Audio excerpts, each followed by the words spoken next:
සූර්යාලෝකයෙන්ද පිරිපුන් ලස්සන ගම්මානයක අසල්වැසි ගෙවල් දෙකක් තිබුණා.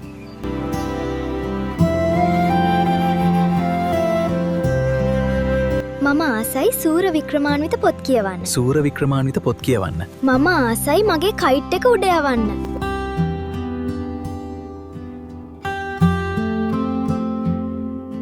මම ආසයි මල් වවන්න. චිත්‍රය ලස්සනද තාත්තා? මගේ පුතා හරි ලස්සන චිත්‍රයක් ඇඳලානේ. මගේ පුතා හරි දක්ෂයි. සුබ උදෑසනක්. ඔයාලටත් ලස්සන දවසක් වේවා. දවසක් තද සුළඟක් ඇවිත්. අනේ මගේ කයිට් එක මම ඒක ඔයාට සෙල්ලම් කරන්න දුන්නේ මායා. ඇයි ඔයා ඒක හුළඟ යව්වේ? මට සමා වෙන්න. මං ඒක හිතලා කළේ නෑ. දැන් කොහොමද ආයි සරුංගලයක් හදාගන්නේ?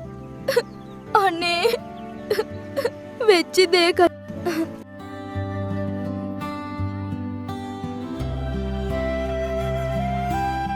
බෙන් මේ බලන්න.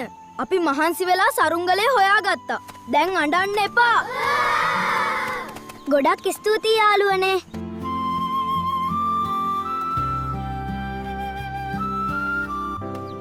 දැන් මට මායා ගැන දුක හිතෙනවා.